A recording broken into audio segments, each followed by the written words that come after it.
All right, well, let's move on to our tier list. We're about to do our definitive preseason NBA tiers. Because I defined this tier as teams that are expected to win their conference, the Boston Celtics are really the only team that I could put in this tier. They won the title last year in dominant fashion, just rolling through a very weak Eastern Conference. But, as much as I rag on the East, I have held all season that the Boston Celtics were far and away the best team in that conference and could beat any team that they faced in the finals. And they did happen to face the Mavs, but whatever. They are bringing back all of their guys from their playoff rotation, all the top 8 coming back.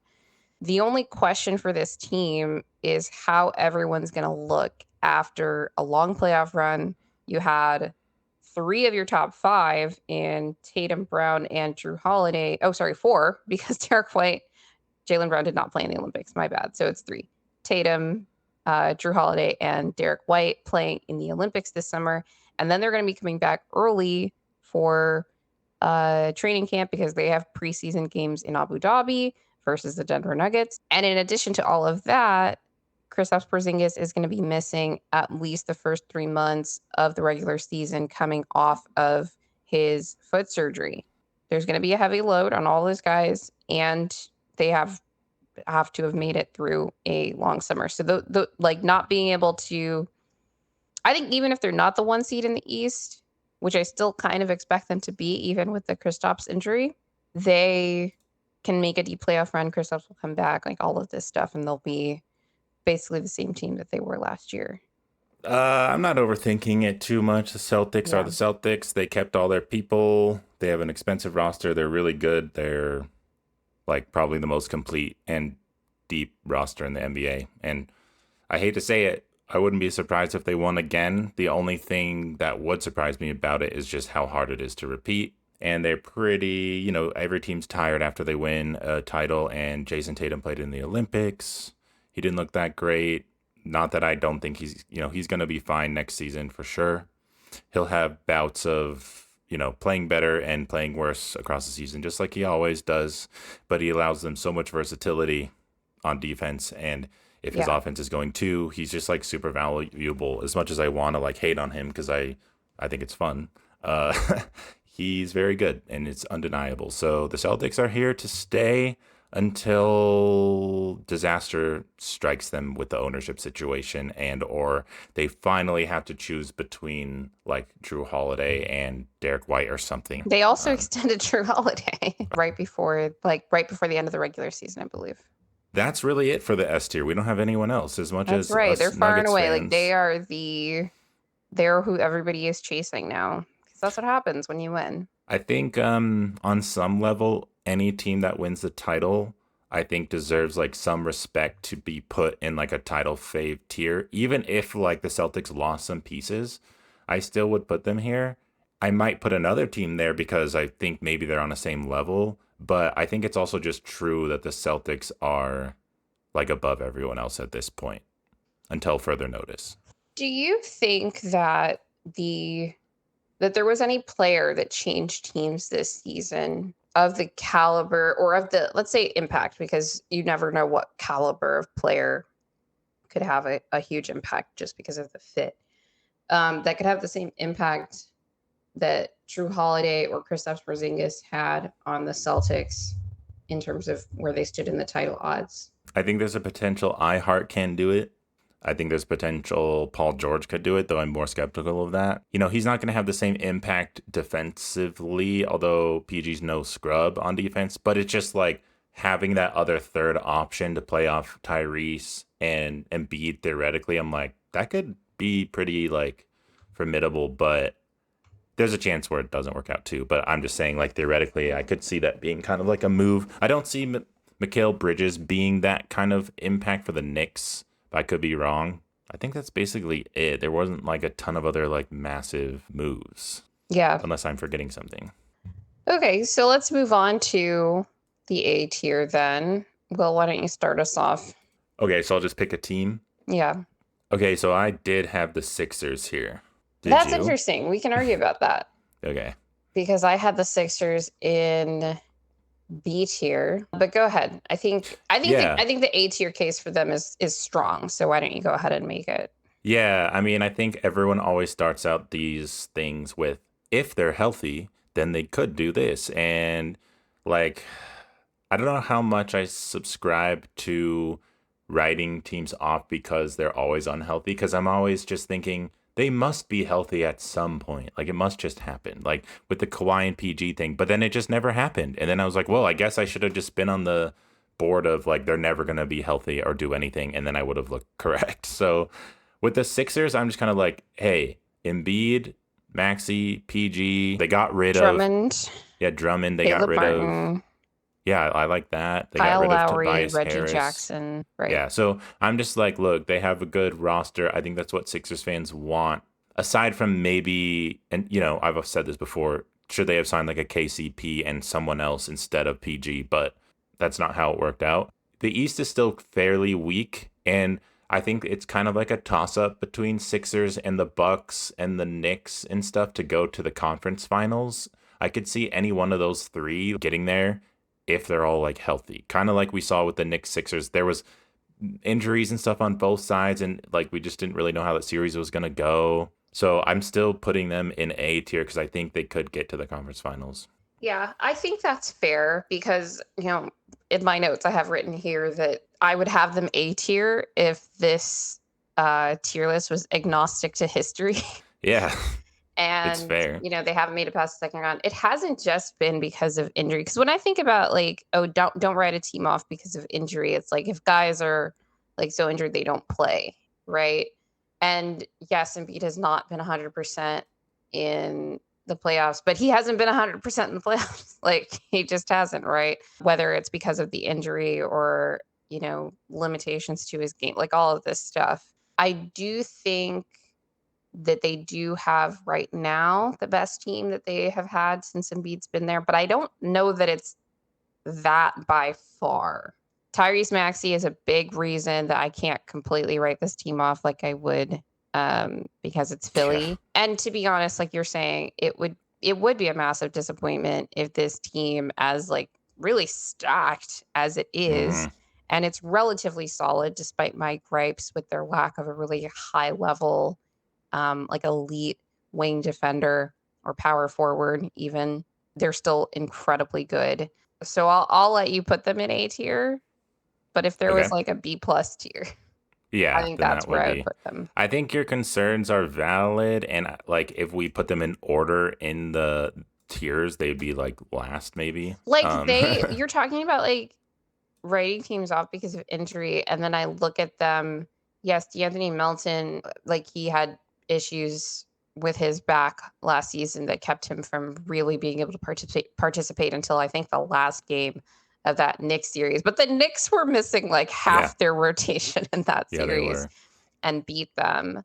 I think I'm more just talking specifically about Embiid's health. It's like Right. if Embiid's healthy, then they have a chance because he's the best player. That maybe Sure. not even be true. Like maybe he has a bad game, a bad series when he's healthy because whatever reason. Yeah. People have argued about this for many years, and I think I'm just not subscribing to the whole idea that they'll never make it past the second round, as we like to clown them for, because I just think the East is not that good despite the top, I think, getting better over the offseason. I mean, the Sixers and the Knicks got better. The Bucks got a little better, maybe, or maybe they got a little worse. I don't know. But I Giannis is don't still think they got Giannis. worse. Okay, cool. Not from last year anyway. Dame could be better with the second year on the Bucks too, and like figuring it out. And so, but I still think it's just such a toss up between them that I can't fully rule them out, the Sixers, from finally going farther than they ever have. Yeah, exactly. And again, Tyrese Maxey. Like, Yeah, I he's just think really that good. kid's such a So dog. good. And, now they've got a Caleb Martin who is like a secondary dog Yeah, who can do dirty that's, work things and all of that. I'm And we'll really, see yeah, we'll see how it works out. I'm high on them for sure. But let's go to the Knicks. I think I did debate putting them in B tier. I just don't know. Like, is losing iHeart going to be a huge detriment? Or will Mikal Bridges being on the team be something that's going to be super productive and great for them? No, I think that's really fair. The reason I actually agree with putting the Knicks in A tier here is I'm comparing them to the rest of the East. If they were in the West, this would be a B tier team. So that's part of the kind of contextual nature of these expectations where it's conference finals or bust. Like I think if the Knicks were in the West, there's no way that you could consider, say, going 7 games and losing the second round to be a failure, of a year given how talented the West is. And it's not like the Knicks have Brunson, but it's not like, the Nuggets with Jokic where they have like this all-time player they should be maximizing every single year. Like the Knicks are just trying to be as good as possible. But in the East, I think they can make the conference finals because like bottom line, when they're healthy, I think they're as good as any team in the East besides Boston. So if they can stay healthy, which is like for me the biggest question mark outside of losing Hartenstein, they should be able to make the Eastern Conference Finals. Like there's no reason that they should have lost that Pacers series, even missing the players that they had, except that Josh Hart also got injured in the middle of that series. Yeah, it was just, and so did Brunson. It was just really tough. Again, like it kind of goes back to what I was saying with the Sixers, where the Sixers and in the East, and we'll talk about the Bucks. I think it's Yeah. kind of like a coin toss, and maybe they'll emerge clear matchup advantage favorites, where the Sixers are just gonna like run over the Knicks based on how they're playing or something, or it could be the other way around. I just don't really know yet, and I gotta get into the season to see some of that, and even then, the regular season's weird. We won't really know how it'll Yeah. be till we get closer to the playoffs. I think So part of like thinking about this conference finals or bust tier for the East that's different than the West, where you could see a lot of top teams in the West like beating each other in a very competitive series.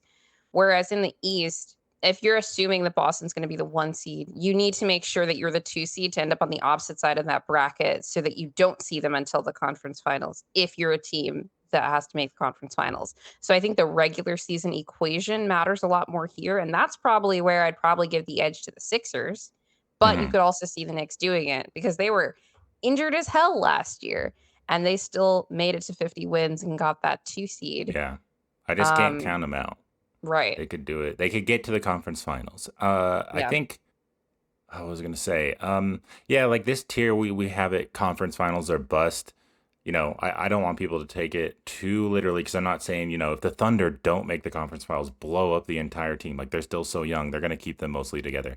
I think they may make tweaks depending on what the reason was why they Yeah. maybe got a weakness exploited or something.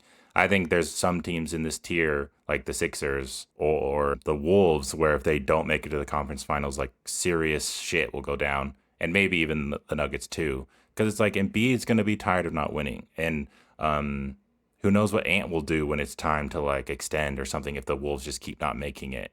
They He might trade extended last Cat. summer and extended last Oh, summer. well, So whatever. The next time, like in 5 years or whatever the hell it is, sure. he might leave. Right. like, These are expensive teams, right? That's the other one is that the Wolves are a second apron team. So that's definitely plays into things. yeah, like I'm Except sorry. OKC, who is not. Like they have like the most pressure because they're so good and also the least pressure because Yeah, like they could change whatever they want at any yeah. time Yeah, if so they it's like want. I'm not saying the Thunder are bust. I just wanted to Yeah. say that. But let's talk about the Bucks because I had them in this tier too. I did as well, Okay. actually. So I actually wrote down Bucks, but I could be convinced to move them down. Like if you had them lower, I Yeah. probably wouldn't have fought it. And most of my notes were actually the anti A tier case for the Bucks. So maybe you could respond to some of these things, right? They have been a first round exit 2 years in a row now. They were a second round exit in 2022, which was the year after they won the title. Just like this thing where like you win the title, you don't make it past the second round. This is the Yeah, it next really year. That's is. just like what happens. They have Giannis and they have Dame. Last Yeah. year they were atrocious defensively as a team. Maybe got a little bit better after they fired Griffin and hired Doc Rivers, but I didn't see like sustained improvement on that end of the floor. But they were a top 5 offense, I think, for most of the year. I think they ended up top 6 overall. Will the Giannis and Dame combo continue to produce top offense in the NBA? Because if they want to win a lot of games and get a high seed, because that's part of the formula, especially in the East, they are going to need to have top offense. Do you think they're going to be able to produce that and then get the defense to an acceptable level? I think they can. I mean, I don't know that they will, but I'm not like, again, like I'm trying to be fair. A lot of these teams I like to joke about and hate on in other contexts, but if I'm like trying to be honest with myself, I just think the Bucks could still get to the conference finals and they could put something together. I think getting rid of Malik Beasley was really good despite his shooting because I think they need more defense. And they got weird additions that may work. And Chris Middleton, I think, is going to be healthy. And they were really good when he was playing. Yeah. So I just can't like deny that. They were one of the best five-man units when all their starters played, even with Malik Yeah. Beasley, like Dame Malik, Yeah. Chris, That's true. Brooke, and Giannis, right? They were Yeah. like around like Nuggets and like the Knicks with OG tier in terms of net rating, but it was like all the staggers when it wasn't just those five playing together. They did, I think, improve their core of role players this offseason, right? But by how much? I don't know. Their fringe players like Gary Trent Yeah. and such could be an improvement. I know Asher was on the show saying he didn't think Gary Trent was that big of a deal, which very well could be right about that. I mean, Giannis is still a top three player in the world, and Dame was like actually good. Like his stats like were actually impressive when I was like looking into like his shot making. It's just a matter of like the The defense. efficiency was really bad. Like, he took a long time to get to it. And I know, like, Doc Rivers, and I think even Damus talked about, like, he had a really weird summer last Oh yeah, year he was because like never in shape, is what he he was wasn't saying. like training during the summer because of all of the trade stuff. Like, he just wasn't in the gym. And then it takes forever in the season to catch up if you're not ready, when everything starts. He did start to catch some rhythm toward the end of the year, but then obviously in the playoffs, he had the Achilles thing, and that also comes with age, right? Like both him and Giannis, like they haven't been the most available stars. Part of the reason that the Bucks have been early exits in the playoffs the last couple of years is because of missing Giannis. And I thought they would have traded Brook Lopez by now. Like, I thought that was a deal that was created to be traded last summer, but maybe it's because I also thought that it's not like it had a player option or anything. Maybe they should have included some partial guarantees just to make it a little bit more movable. But it seems like all the rumors about them moving Brook Lopez that gets resulted in stalls because it's hard for other teams to take on that kind of money under this new CBA environment also. So that's difficult. And I did think that they would need to trade him for like an athletic wing and just to upgrade another position and just have Giannis play more at center. But that's not going to happen. They're going to continue to be, this kind of Twin Towers-y team. I think Bobby Portis actually had a really good second half of his season, but he was absolutely atrocious in the first half of last season, really on both ends of the floor, but especially defensively. But then he was really good after that, Right. especially offensively in the second half. So maybe he'll hit the ground running earlier, but maybe he won't. Like, he's not a particularly old player, but he's not, young either. He was really important for them as their sixth man during their more successful seasons. So I do think that this stuff matters because he's only 29. I think it matters that the role players are better because like Giannis would miss games last season, and I watched them, and the gap in athleticism when Giannis is on the floor versus off for that team is maybe the biggest of any team. If you took Anthony Edwards off the floor for the Minnesota Timberwolves, the team doesn't look unathletic. But for the Bucks, take Giannis off the floor and you're like, is this an NBA team? Like, what? They were like slow. They couldn't, like, there's just no. So that's why I thought it was important that they upgraded, say, a Jay Crowder to a Taurean Prince. Not that he's athletic, but he doesn't look unathletic. You know what I mean? Yeah. Jay Crowder was like really, I was like, can this guy move? Like, he was just getting cooked on defense, which is his main value. It was just bad things. Mm. Pat Connaughton is still on the team as their backup point guard. I don't know if they're going to try to move him. Coming out of the season, I was lower on Damian Lillard. And I know some things came to light with Doc Rivers saying some shit about Dame and how he never could be in shape and all that. And it was Jason Timpf in his player rankings. He ranked Dame pretty high. I can't remember what number, but I was like kind of shocked by it. He thought he was one of the best playoff shot creators, and he cited that he was 33 and 8 on 65% true shooting in his last 10 playoff games. I was surprised by that, but you got to get to the playoffs, which Yeah. the Bucks will because the East is terrible. So Yeah, they'll definitely make the yeah, playoffs. Do you of the three East teams that we've talked about, the Bucks, the Knicks, and the Sixers, where do you rank the Bucks? I think I might have the Knicks and the Sixers ahead of them. Mm. right now just because they just consistently been disappointing. Well, I guess so have the Mm. Sixers, but I just think the Sixers. I don't know. I haven't really seen the Sixers and Buck. They haven't played in the playoffs, That's right. so like I don't know really where to put them. Like if they played Like against each versus other, who each would other. win? Oh, I see. Because you could see, like, we have 3 teams here, like we talked about the expectation. Three teams in this tier, and obviously the Celtics are there. They're gonna make the conference finals. The Celtics just make the conference finals. That's just what they do, right? But only one of these other teams can make the conference finals, so they're going to face off against each other, assuming the Celtics get the 1 seed. They're gonna face off against each other in the, second round. It sucks because Giannis has won a championship, so I feel bad like kind of being lower on them. But I Yeah. like hating Embiid, but sometimes I just think handling Embiid when he's like firing on all cylinders is just so much more of a problem than Oh Giannis. yeah, Giannis is so much easier to scheme against, Yeah, which that is that's why what I it's think. like I do think that having Dame and then using Giannis differently than they have, which is like basically playing like a wing. But if they have Giannis playing more like a big, and they can because they have a stretch five in Brook Lopez, using him more as a roller and using him on like handoffs with Dame and all of that stuff, they actually have a bigger potential to neutralize his offensive weaknesses and turn Giannis, as he should be, an offensive strength. Like when you have a player that dominant, there are so many different ways you can utilize him. But I do think that whether it's because of his preference or previous coaching, like whatever it was, they just need to do some different things to maximize him. And they might do that, they might not. But I think that the supporting cast is the bigger question mark for me, just in terms of getting there, like getting to the second round into a competitive series with either the Knicks or the Sixers. And I do think that they're on upset watch, right? Like I was ready to put them in B tier and put them as an upset potential team where I'm like, yeah, I could see them beating like the Knicks or the Sixers in a second round and then making the conference finals that way. Which But maybe that now that it's like, well, you do have Giannis and they are on the clock, right? He did extend last year, yeah. but he could always ask out, and he Yeah.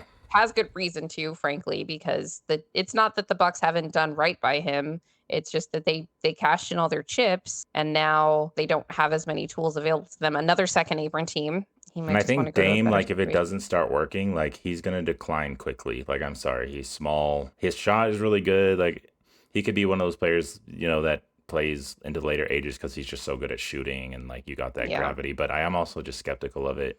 And the Um, defense, like, yeah, really it was already bad. bad. Can it get worse? Maybe. Maybe I'm wrong, but I think if the Dame thing doesn't work out, they have to quickly pivot from that. I like am excited for the end of this season because we could really see some fireworks with like Embiid, disgruntled Giannis. But that also means like Giannis could go to the Warriors, which I would really hate. So Or to the Thunder. they'd have to give up something, or do they have enough They like have a room to just giant get him? contract in Hartenstein. They'd have to pair that with some other stuff, but they've got the draft capital. Let's hope they make the conference finals and like still Can some believe in other the East teams show some goddamn potential so someone can go to them already? Oh my gosh. yeah. Hit the subscribe button and hit the like button on YouTube. And yeah, we love you in YouTube and in Serbia and the United States or whatever it is you're watching. And just remember, winning is fun and losing sucks. Unless you're tanking for flag. Yeah, because then losing's fun.